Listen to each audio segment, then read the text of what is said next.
If you're interested in the story behind the business headlines, check out Big Technology Podcast, my weekly show that features in-depth interviews with CEOs, researchers, and reformers in business and technology. Hi, I'm Alex Kantrowitz.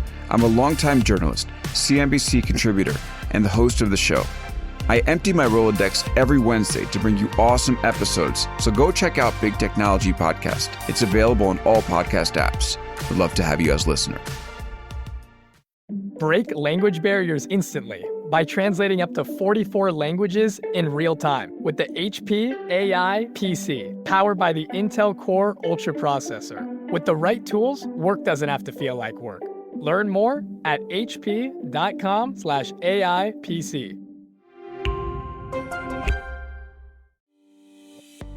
Hey, I'm Kwame Christian, and you are about to step into the world of Negotiate Anything, the #1 negotiation podcast in the world where we teach you how to make difficult conversations easier while getting more of what you want in the process. Each episode is packed with practical tips and strategies from the experts. We delve into negotiation, conflict resolution, and leadership skills that are crucial in both business and in life.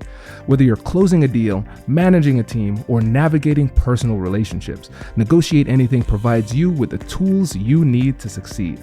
Our conversations are real, relatable, and most importantly, rooted in practicality. So if you're ready to transform your conversations and elevate your negotiation skills, join me on Negotiate Anything. Subscribe and listen on Apple Podcasts, Spotify, or wherever you love to listen. Let's make every conversation a winning negotiation. Jordan, thanks for joining us today. Thanks so much for having me. I'm really excited to be here. Yeah, we are excited to have you, my friend. You come highly recommended. So how about you get us started by telling us a little bit about yourself and what you do? Yeah, definitely. So I am the founder of a startup called 81 Cents, and I started 81 Cents almost 4 years ago at this point, really with the goal of closing pay gaps for underrepresented and historically excluded minorities. And we do this by basically supporting candidates through tough negotiations, performance reviews, trying to help them figure out if they're being paid fairly or not. And we have sort of an interesting approach to doing this in which we try to go out and source the data that candidates need to negotiate effectively and to really kind of build confidence to do so. So we've built this awesome network of, at this point, about 2,000 plus hiring managers, recruiters, really senior professionals who basically give candidates feedback as they go through negotiations and tell them, I think your offer is under market. I hired a candidate last week. Here's what they were making. If I were in your shoes, here's how I'd approach that negotiation. And, really our goal is to help candidates get the type of data and type of perspectives that they may not have access to, within their own network.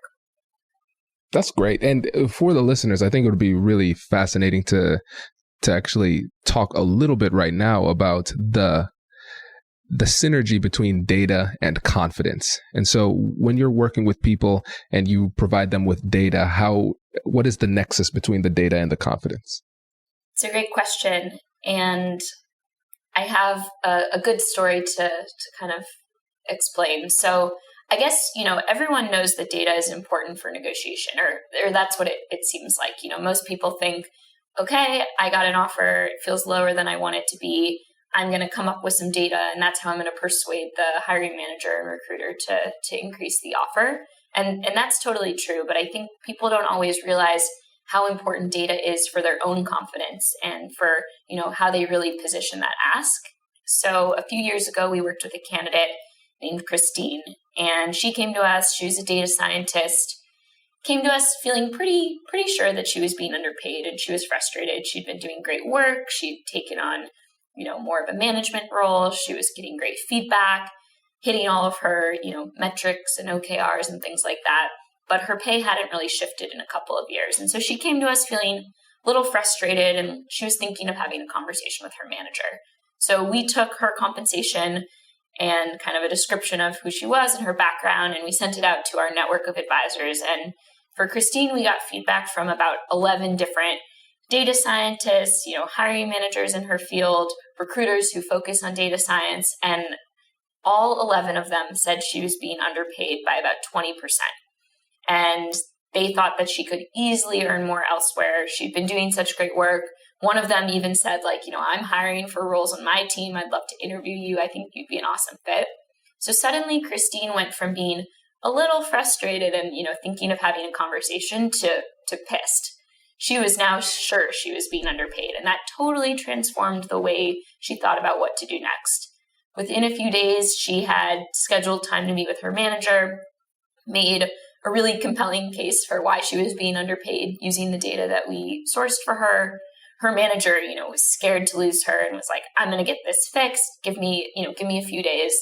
Then a couple of days came back and had found, 10 or 15,000 more dollars for her, like a pretty substantial increase.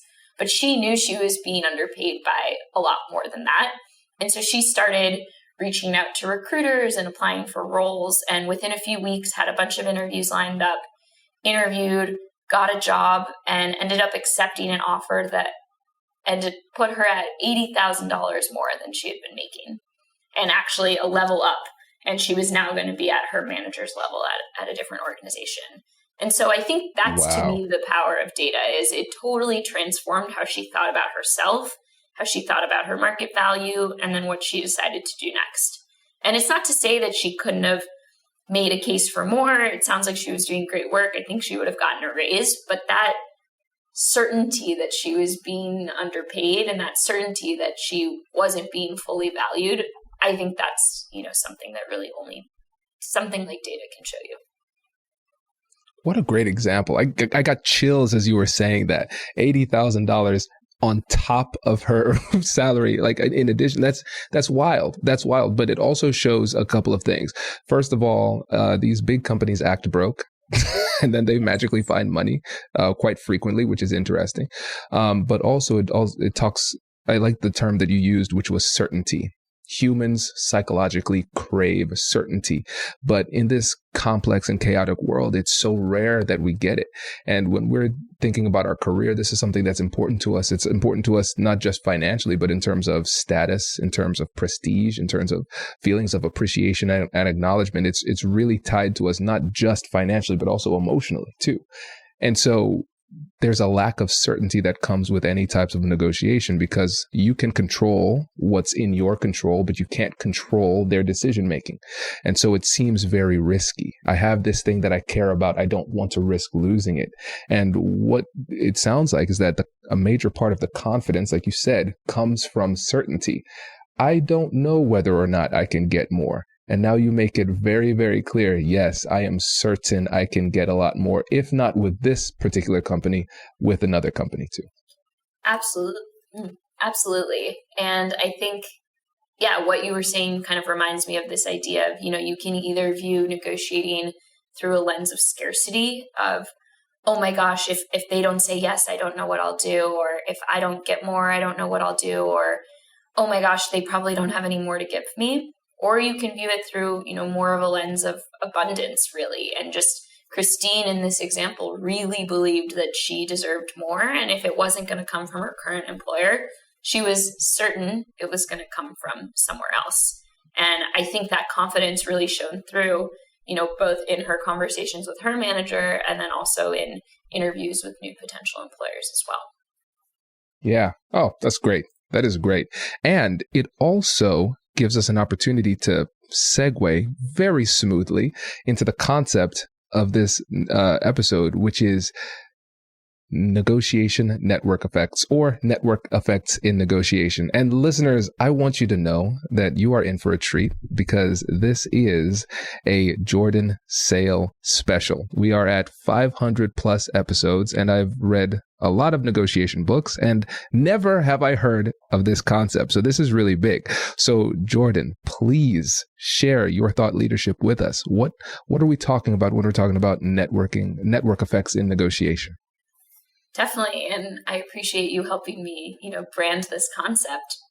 But I think one thing I've realized, and part of the reason why I started 81 Cents, was because I noticed that the way you negotiate is a direct, reflection or representation of who you get negotiation advice from.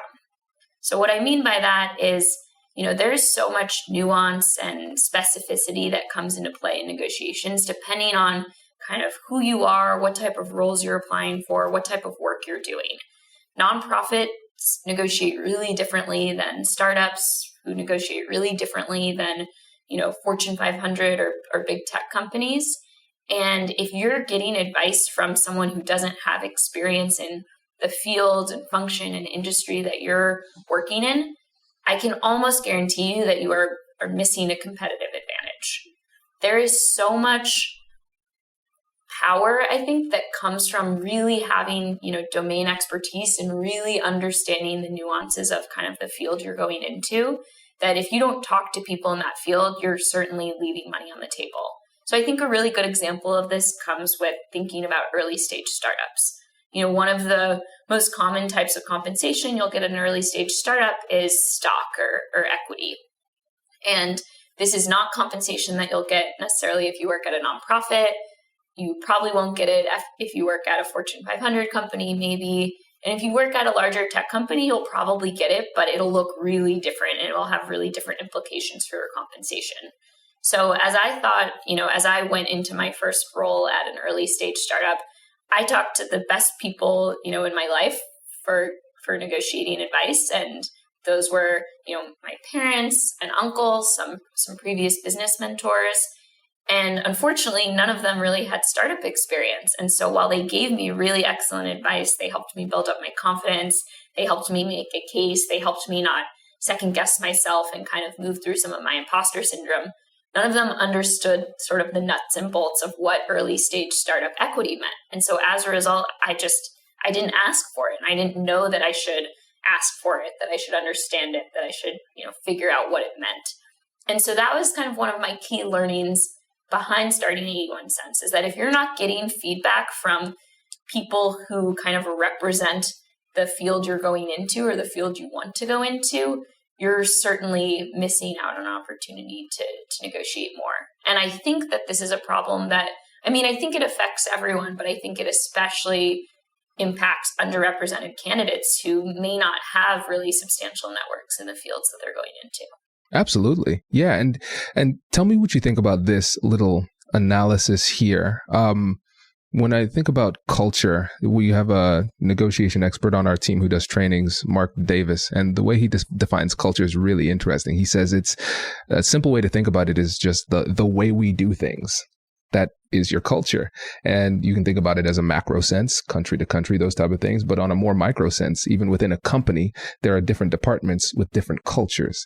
And when we think about the network that we have, there's going to be a culture within that network. And so let's think about a negotiation culture within that network. So if you're like, for example, at a nonprofit, the culture of negotiation, like you said, is going to be very different.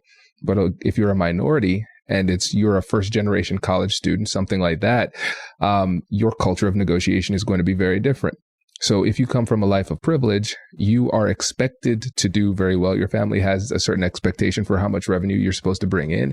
And then you might say, hey, I got this salary. It's $150,000. And they might say, no, it's not. Oh, you need to do better. You better go back and ask, right? But then if you're a first generation college student, $150,000 might be like 3 times the household income that you grew up in. And so the people might say, hey, what's your salary? 150. Oh my gosh, you better not do anything to mess that up. You said you were thinking about negotiating. They might get mad. Don't do that. And so the culture of negotiation is going to be very different, and it's going to have an impact on the way that you approach these difficult conversations. Do you want to get more of your favorite expert insights in a fraction of the time? Join Negotiate Anything Premium today. It's designed for busy listeners just like yourself. And Premium is everything that you love about our traditional feed, just packaged to save you time and make it easier for you to apply our expert insights in your difficult conversations. There's no time to wait. Join our Premium community now and get started on your journey towards earning more and negotiating for the life that you deserve. Make sure to start your 7-day free trial today. Introducing the HP AI PC, your powerful AI assistant. Easily search through personal files, gain valuable insights, and make smarter, more informed business decisions. Unlock the future of work today with the HP AI PC, powered by the Intel Core Ultra processor. With the right tools, work doesn't have to feel like work. Learn more at hp.com/AIPC.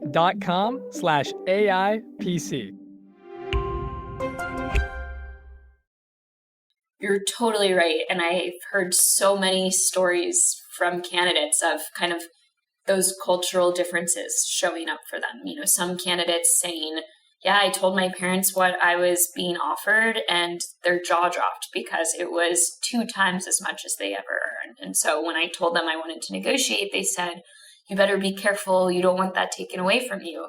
Versus other people, you know, if their whole network is earning significantly more than them, then suddenly they feel as if their 150K offer is low. And you know what it kind of reminds me of is that negotiation concept of anchoring, right?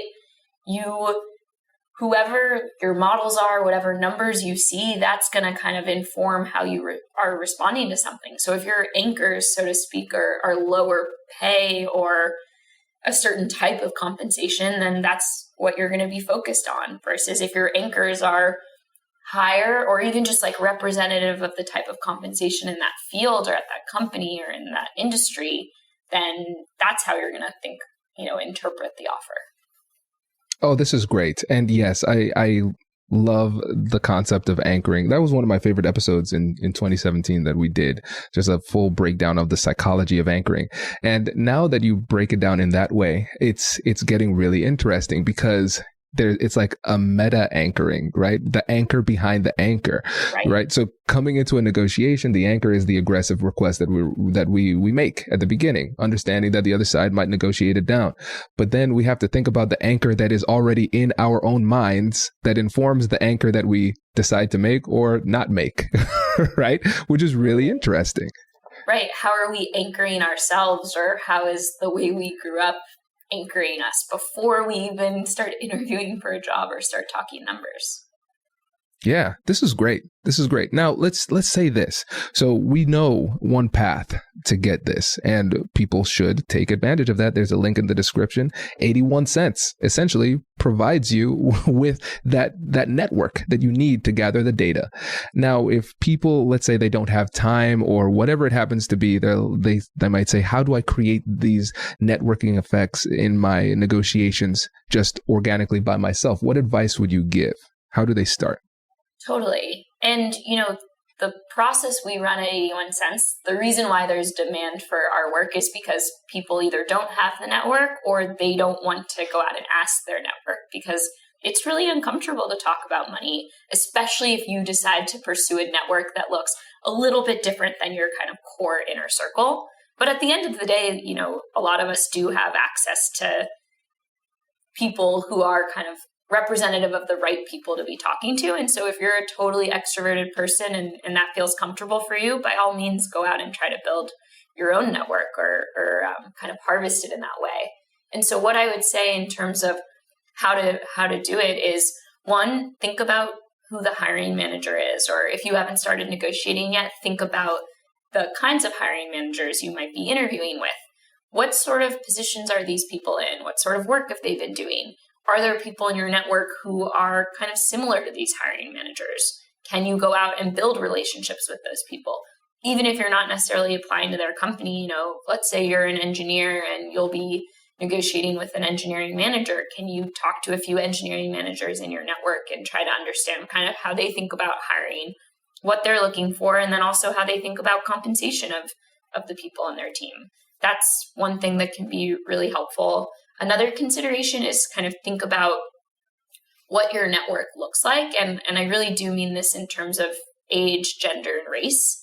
So if you are a, you know, historically underrepresented candidate and you only talk to people who are underrepresented in the same kind of way you are, then chances are you're going to be sourcing skewed or biased information. So, you know, let's say you're a woman in tech, you're a product manager, and you talk to 10 other women who are also product managers. Awesome. You are finding people in your field. That is a huge win. However, you're talking to people who have been historically underpaid by, you know, close to 20%. So if you're getting numbers just from other women product managers, then you are probably getting numbers that might be lower than those that you would get if you talk to male or, people who identify differently in your field. Yeah, this is great. And interestingly enough, even though your target market is comprised of women and minorities, historically marginalized minorities, but you're recognizing the value of diversity of your own, let's say, personal board of directors. I need to have diversity of thought because somebody who has had more privilege than me, they have a very interesting and very valuable perspective that they can offer in my professional pursuits as well. Absolutely. I think both are super important. It's important to talk to people who've had similar experiences as yours because, at the end of the day, there is bias in this process, and understanding, how should I be thinking about navigating a negotiation as a woman of color, that is important context to have. And then it is also important to have the context of how do people who look differently than me think about negotiating? What am I missing by not kind of pushing myself to get outside of my network, either in terms of the advice I'm being given or, something as straightforward as the numbers. I might be getting lower numbers if I'm talking to other people who have been, excluded in the way I may have been. Absolutely. And if we extrapolate this idea of network effects in negotiation and apply it to other areas of the business world, we can see how could be value there too, because you're learning from other people as well. So a lot of our clients are in the procurement world doing procurement negotiations. And I think about it in terms of like cross training. You might have an athlete who plays tennis, but they get value from playing basketball. The footwork is somewhat similar in the lateral movement. Okay, cool. So I'm going to do that. It's a fun way to change the way that I think and approach it, but it also improves my game in tennis.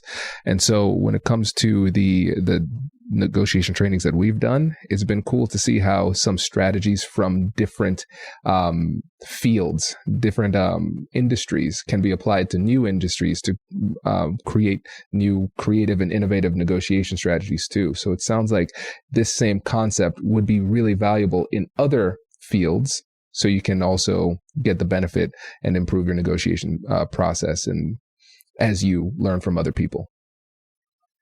Yes, totally. I love that sports analogy. I think that's a really great way of putting it. And, it's hard to know what you're missing sometimes if you kind of stay in your small little bubble. And it can be really important to kind of push ourselves to move beyond that and kind of figure out what we might be missing, what we might not be thinking about. Especially, yes. With something as emotional as a negotiation too. It's such, when you're negotiating for your own compensation, that is loaded. This is, your livelihood. It's how a lot of people are thinking about providing for their family, how people are thinking about paying down debt.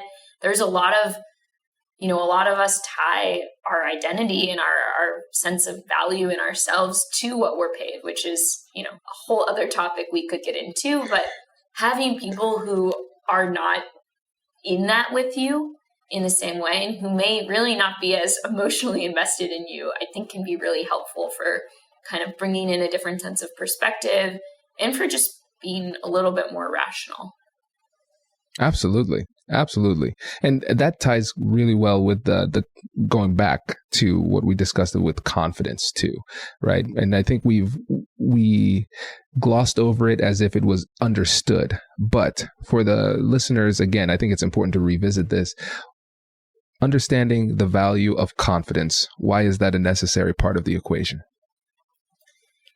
Yeah, it kind of gets back to how much leverage you feel you have in a negotiation. So if you approach a negotiation and you don't believe you deserve a seat at the table, or you don't think that you have kind of a right to ask for more, if you don't believe in yourself, you're going to approach it from a position of fear. You're going to be timid, you're going to be shy, you're going to feel like they're doing you a favor.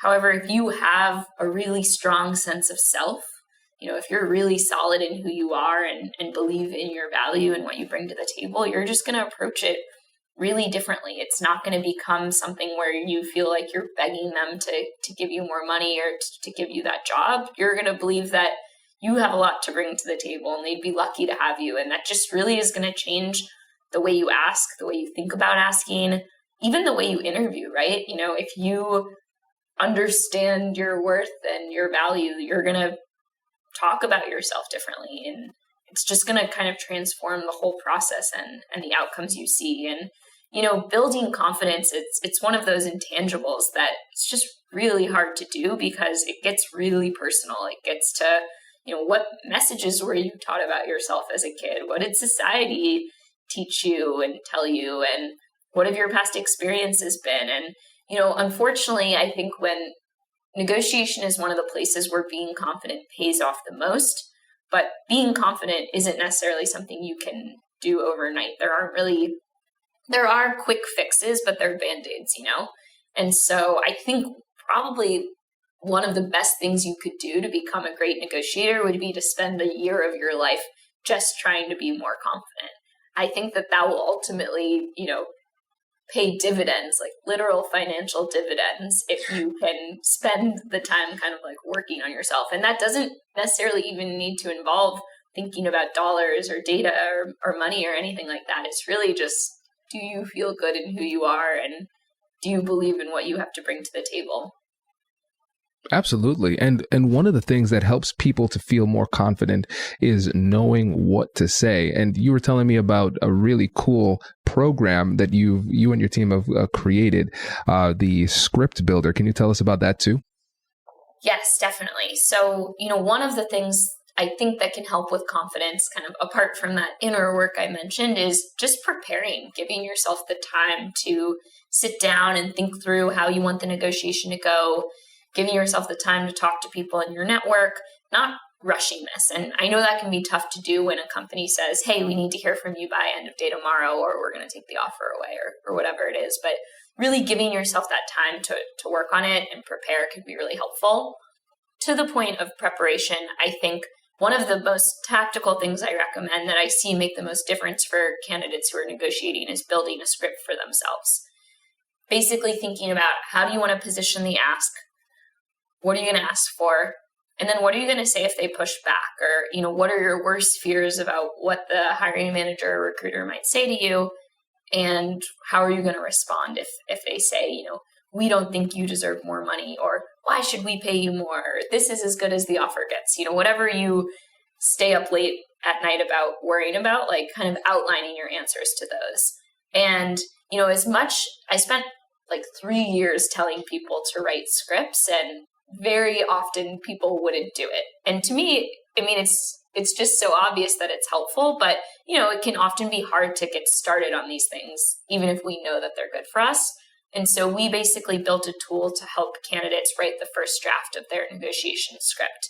And I would describe it as kind of Mad Libs for negotiation, where we ask you a bunch of questions, and then based on your answers, we generate a script for you. The idea is not that you should never read this script before you negotiate. The idea is, we're trying to get you 80% of the way there. We're trying to get something down on paper for you. And then you take it kind of the final 20% and make it your own. And it's been really awesome to see. We've had probably 100 people use it so far. And yeah, it's just been amazing to hear kind of how people have responded, how people have used it, just people saying like, wow, like I just didn't realize I was supposed to frame my ask in that way. Or, wow, even the questions you asked me made me realize I didn't understand all the parts of the compensation package. Or, wow, it was so helpful being kind of given a first pass and then I was able to make it my own. It's been really cool to see it get out in the world. Oh, that's great. That is great. Jordan, thank you so much for joining us today. This has been really enlightening. And thank you for sharing this brand new Jordan Sale branded concept of network effects and negotiation. Before you go, can you let the listeners know again about the company and how they can get in touch with you? Yes, definitely. So we are 81 Cents and we provide salary negotiation support for underrepresented candidates. And as part of that, we've built this really amazing network of hiring managers and recruiters who are, there to support candidates through tough negotiations. And that's where that's because we really believe in this idea that, you only negotiate as effectively as the people who give you advice on how to do it. And so you can check us out at 81cents.com. And yeah, I'd love to hear from you, and thanks for the opportunity. My pleasure. Thanks again for coming on. Really appreciate it. Wait. Now, before you sign off, I have something to tell you that I've never told you before. Just kidding. I've told you before, but you should listen to it again. I want you to know about Negotiate Anything Premium. Imagine all of the things that you love about our traditional feed, plus so much more. I know you like our traditional feed because you're at the end of the episode. And with Negotiate Anything Premium, you'll get more bonus content you've been asking for, more of the expert insights that you can't get anywhere else, and more exclusive behind-the-scenes access into every conversation. Are you ready to get more of what you want out of your life, career, and every conversation? With Negotiate Anything Premium, you'll have access to more high-level, custom-designed content and insights, giving you the tools you need to negotiate higher salaries, better deals, and better relationships in your life and career. Once I had a listener share that Negotiate Anything helped her to negotiate a $53,000 raise. Could this be you? What would that mean for your life? I've seen firsthand the impact this model has had on my life and the lives of my corporate clients, and I am confident that it can do the same for you. Are you ready to negotiate more of the best things in life? Click the link in the show notes to learn more. I'll catch you later.